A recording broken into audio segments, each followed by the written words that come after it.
artificial intelligence will completely transform our world. But what is AI? Why will it affect you? And how can you and your business survive and thrive through the AI revolution? Welcome to AI and You. Here is your host, author, speaker, and futurist, Peter Scott. Hello, this is episode 308. I have been talking with Jeremy Ney, adjunct professor at Columbia Business School and author of the forthcoming book, The Opportunity Map, about opportunity and inequality in America, which is what we're talking about. And AI provides no shortage of ways that it is changing those effects. Jeremy writes the American Inequality newsletter and was previously a macroeconomic policymaker at the Federal Reserve. His work on regional divides and economic mobility has appeared in Time Magazine, Business Insider, the BBC, NPR, PBS, and on the TED stage. Last week, we talked about how AI affects inequality in job availability, particularly recent college grads, where the wealth dividend from automation is going, the difference between low-wage and low-skill work, the Gini coefficient, socioeconomic mobility, the cost of higher education versus the college wage premium, and how schools and AI might improve those problems for students. This week, we're going to talk about universal basic income, taxes and other systems of wealth redistribution, whether AI should be treated as a public utility, AI and redlining, AI causing cognitive inequalities in education, and where we should be looking to for change. So let's get back to the interview with Jeremy Ney. The 800-pound gorilla in the room here in these conversations about inequality and AI is universal basic income. And I want to make sure that we do appropriate justice to that because it's something that's brought up over and over again, especially by people that one would otherwise have thought were in the hardcore, dyed-in-the-wool libertarian camp, and perhaps because they see no alternative. And there's an interesting history behind UBI and the various attempts at it, but lower us into this gradually and your thoughts on it. For me, universal basic income offers a possible way, or I think the narrative goes to uplift many people all at once to think about how we can provide assistant income and economic support to a huge range of individuals in a way that is administratively easy. It makes sure that we can execute a program without a ton of possible loss. You often hear this term the leaky bucket, basically, of financial programs, or sort of economic support programs, how much is lost in overhead or implementation and things like that. And UBI, generally, people say would have low loss because it's a generally applied approach. I don't actually think UBI is the solution that we need for some of this AI job loss. In some ways, for me, I really try to focus on who needs support most and where is that actually support going to make the biggest income, thinking a lot about these place-based solutions. One of the biggest kind of pushbacks on universal basic income is the universal nature of it, right? That someone who is more financially better off still ends up getting this income support when they didn't actually need it, right? That a billionaire would also get, $5,000 just as somebody living in poverty would also get, $5,000. But doesn't the money come from the billionaire? I mean, that money has to come from somewhere. So maybe it doesn't matter.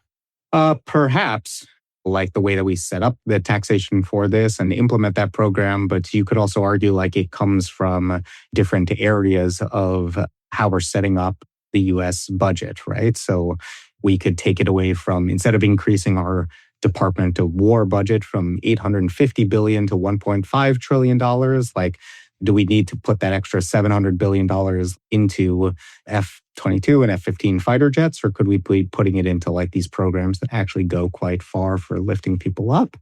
And it's interesting now, you actually see the current administration is effectively rolling out what is pretty close to a universal basic income strategy through these new Trump accounts. They are seeding thousands of dollars basically into millions of Americans' accounts to help them grow over time, trying to use the power of compound interest, which Einstein called the eighth wonder of the world, to, set these people on a much better path. And there have been others, the Dell family in particular, that have tried to make this more focused on people of certain low income groups, certain ages, and things like that. I tend to try to focus on, as I mentioned, like where can these dollar amounts go the furthest? And I would like us to be able to, instead of like just putting the $5,000 and recycling it back to that billionaire, to give that $10,000 to, that family living in poverty, a single mother raising 3 or 4 children that we know is in one of these, high poverty areas that also has really low economic mobility. So that opportunity atlas that I had mentioned before, that actually identifies some of these areas where people are far less likely to be achieving the American dream, to be moving up the economic ladder. And so those are the places where I would start spending more of this money too. I think when we think about AI job displacement, like I would also focus on some of those at-risk areas. And policies like the Earned Income Tax Credit, the Child Tax Credit, are America's most successful poverty alleviation programs in U.S. history.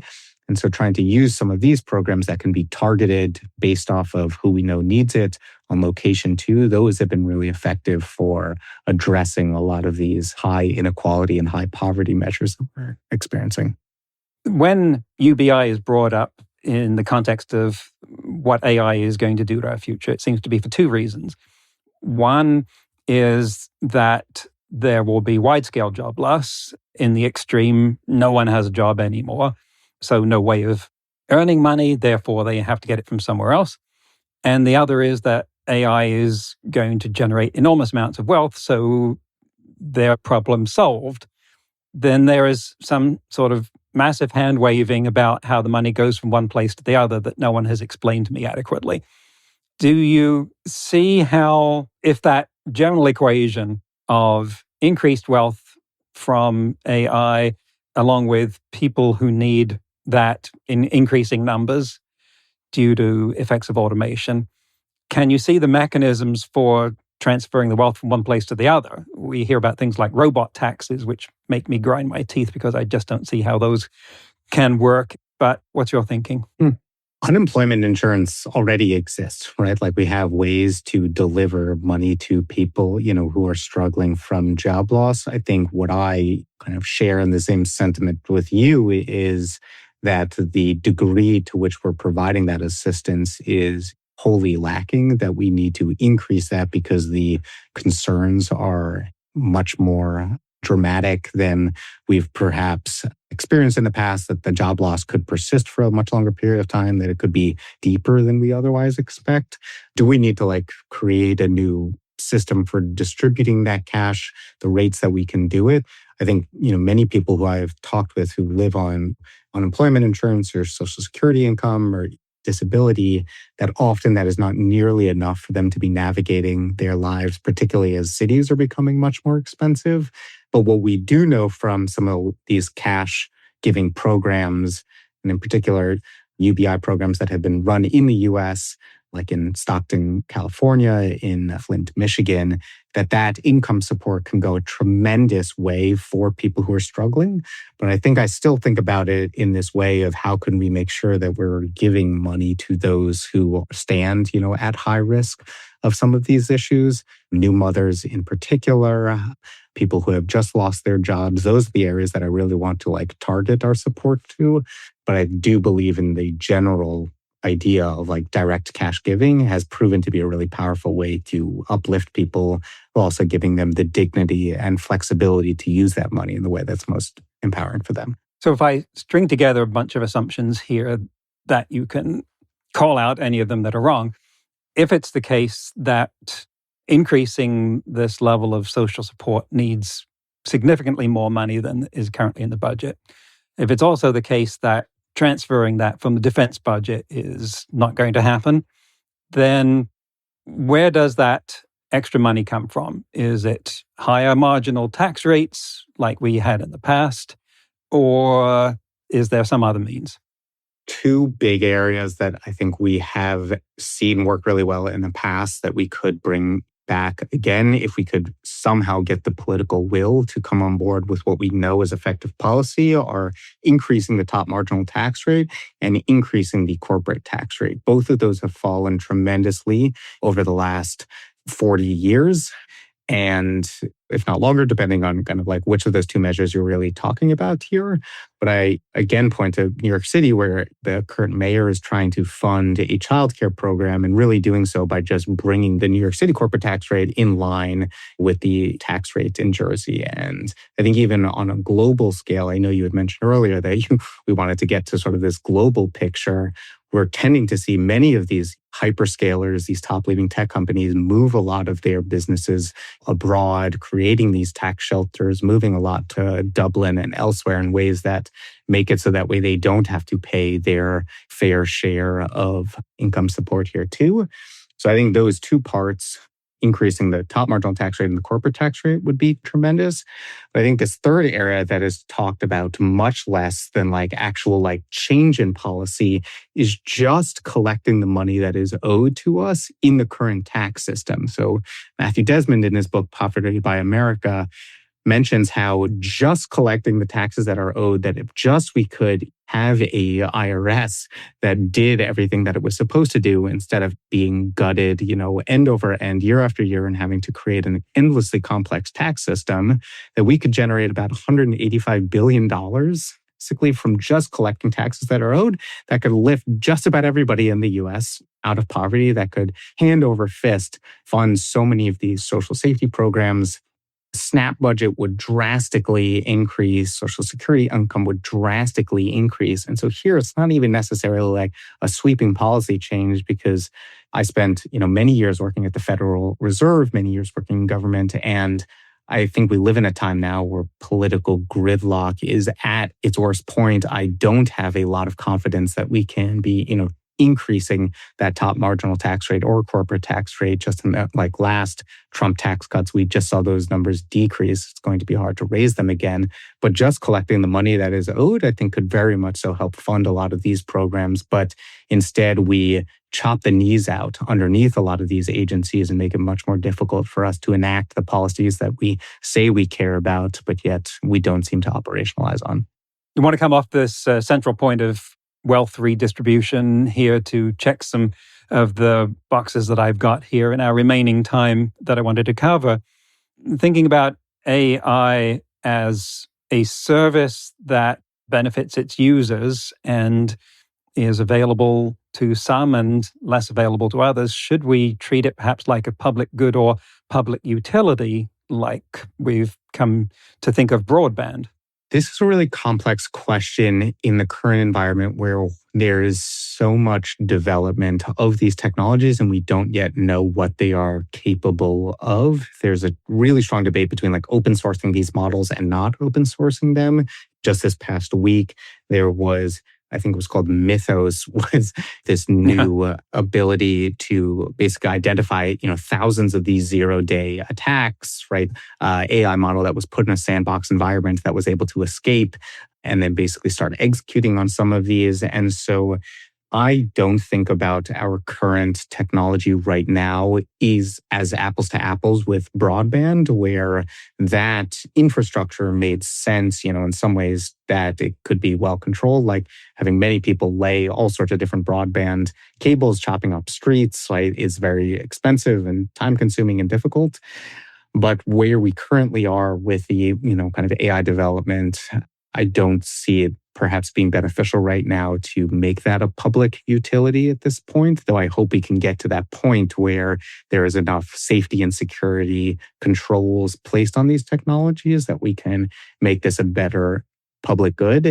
And I think it's also interesting about where a lot of this development is coming from. The US used to be, right, a place where government developed a lot of these cutting edge technologies. We think about GPS and radar. The first drones came out of the US government and used extensively in Vietnam, DARPA and ARPA. The internet right now is these private sector companies that are really driving a lot of this. So I think even the debates about what we can make as a public resource versus a private resource, the environment is very much so changed because of how the government has decided to prioritize R&D. You've written about some of the ways that inequality is perpetuated in society through systems of, say, insurance and lending and, for instance, redlining in those. Do you think that, well, AI could make that better? AI could make it fair, but what sort of regulation or controls would we need to make sure of that? Garbage in, garbage out is the perhaps biggest issue in some of this right now, where you see many of these AI companies creating these dedicated verticals for finance, for healthcare, for lending, for recommendations. And if you are relying on bad data to create a lot of those recommendations, you're going to perpetuate a lot of those unjust systems. We saw this very early on when facial recognition first started rolling out, where it was not able to, identify Black and brown faces well, because those models were only trained really on like the white male engineers that built them. And because we have such a strong history of redlining, of housing injustice in the US, that in these verticals where you're trying to think about what is this lending model supposed to be, you might end up perpetuating that, right? Black Americans have FICO scores that are consistently 100 points lower than white Americans, even when you control for income, place, and location. Redlining, right? Again, depending on the zip code that you live in, a lot of these systems will make assumptions about your income, your education, your marriage status. And when we rely on historical data, which is what these models are built on, we need to also create systems that say like, hey, you might be over-indexing, right, on what type of data you're relying on.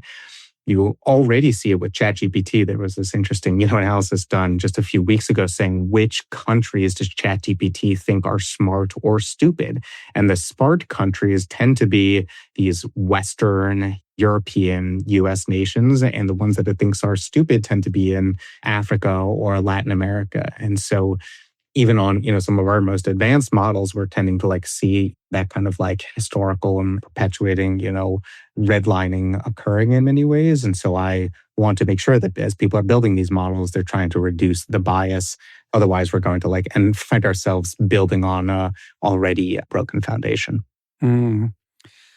Well, you should see how many questions I have left that we're not going to get to. I want in the closing minutes here to get to education again, but from the more of the cognitive and psychological standpoint. Do you have a teaching load? Do you have students? I do have students, yeah. So that gives you a daily exposure to the questions of what is our future with respect to learning, teaching, and cognition. You must be up against this question of what does generative AI do to, for instance, cognitive overload, and what does it do to cognitive offloading?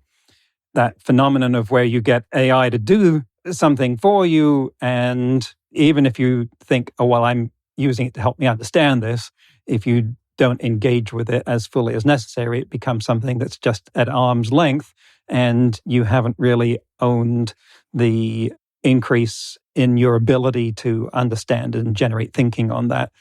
And what are your thoughts on risks there, which certainly have an inequality slant to them as well? In my class, we ban laptops and phones. You aren't allowed to have them out. I will cold call on someone if I see that they have their laptop out. They have these tablets that they can use, which actually aren't really connected to the internet. It can just be for note taking. And in a kind of class, and also just as a person who really cares a lot about AI and advancing technology, it's one of these interesting points for me where I find myself telling students not to use technology because I find that it creates such a stronger class environment when we don't have it. But it's also well supported in the data. So students who take notes by hand score 28% higher on conceptual questions than laptop note takers. They retain information better. They focus on basically the types of information that they need to capture instead of just trying to do word by word transcription. And so there's an action also about some of these ways of codifying information that still very much connect with how our brains are still wired. But yeah, it's really tricky. I also want to make sure my students are well set up to be using AI in the workforce, that they have, exposure to these. And so many of our assignments also involve having them debate with AI, trying to understand how they can use this to sharpen their thinking, to clarify their ideas. Because I think that's where we might end up seeing, even further of these kind of divides of the workers who know how to use AI and those who do not. That it's not so much the worker AI that is going to take your job. You love to hear a lot of CEOs say it's the worker who knows how to use AI that is going to take your job. And I think that is something that I want to make sure that I'm setting up my students for success in the future, that these tools are companions to them, that they're a part of their arsenal that they can use to make sure that they're excelling in their work, to challenge their thinking and clarifying ideas. But it is hard sometimes finding this right balance between where technology belongs kind of in our educational environments and where we actually still need to keep it out. Does that work once they leave the classroom? Do you have questions or issues around what they're doing outside of the room? I try to create assignments now in a way such that I don't think that they can just plug that question into AI and get an answer out. It's a real challenge for me as an educator to think about what are those new assignments, right, that can prompt thinking that AI isn't as well suited to do, which is also just a fun experiment for me where I'm what are actually the activities that humans are still well suited for? Because my students are not plumbers or electricians. Maybe they were in their past lives, but they're not as when they're kind of in the classroom. And so how can I set them up for working on projects and kind of thinking through the life of the mind experiments that AI can't yet do and that they're still really well suited for? That sounds like a philosophical paradox. ChatGPT, give me a question that you can't answer. Exactly. This has been fascinating. Could clearly go on forever, could clearly go on for at least a whole symposium. Would love to be part of that. But as we wrap up here, what thoughts do you want to leave our listeners with about how they should be thinking about where are the points of leverage that we should be looking to make a difference as we go forward so that this whole question of inequality and what AI is doing to it gets better? What are the kind of things where they can say, that's something where I can understand it better or I can make it go better? For me, it's really two big areas. I think one is how we can make sure that we are using AI to not be the ones who are at risk of job loss, right? That I really do believe that leveraging a lot of these, new tools and technologies can make our workers, more productive, secure, earn higher wages, and sort of be better suited in the workforce. And so I spent a lot of time personally trying to take a lot of initiative to leverage these tools such that I can be in a position where I'm not worried about AI taking my job because I am such a strong user of it that I can deploy these tools well. But I think on the kind of inequality side, what I really want to do and what I hope that we can do better in education more broadly is set up these recent college grads, so that group of 22 to 25 who are now facing these much higher unemployment rates, that we can set them up to be better suited for a changing workforce. Because I think the data right now is showing that we have not set them up well, right? That they aren't equipped with the skills that employers are working for, that workers want to replace them with AI. Those workers recent college graduates having just left school with $250,000 in debt and finding themselves not well suited for the workforce, not having that strong first footstep on the ladder up to economic mobility. I really worry what might happen to that generation of graduates who aren't able to start moving up the ladder, because to me, that is really where we can see this widening inequality over time. We can start to see that small gap that will only widen. And so I want to make sure that universities are thinking about the best ways they can prepare those students, particularly if they're going to be charging these high prices for the long term. Thank you so much for that.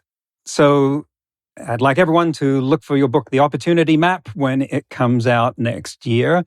Jeremy Ney, thank you for working on this such important problem. Thank you for caring so much about it. Thank you for educating the next generation to do the same on that. And thank you for coming on AI and You. Thank you so much, Peter. That's the end of the interview. Jeremy's book is still in pre-production, so we don't have a link for it, but put a note on your calendar to look for the opportunity map by the end of the year. In today's news, ripped from the headlines about AI, according to a new Quinnipiac poll, 15% of respondents said they'd be willing to work for an artificial intelligence boss. 70% of Americans believe AI advances will decrease job opportunities for people overall, and 30% of employed workers worry AI could make their specific job obsolete. Of course, 30% is relatively low, let alone 15%. The headline isn't 85% of workers are not willing to work for an AI boss. But the question is, how much is that changing and where? Companies like Workday are already deploying AI agents for management tasks. Next week, my guest will be Professor Michael Gerlich, returning to the show to talk about his new book, The Convenience Trap. Guess what that's about? That's next week on AI and You. Until then, remember, no matter how much computers learn how to do, it's how we come together as humans that matters. That's all for this episode of AI and You. Please leave a rating and comment and share with your friends. Get the book Artificial Intelligence and You and see more videos and articles at AIandYou.net. That's AIANDYOU.net, where you can also send us your questions. Thank you for listening.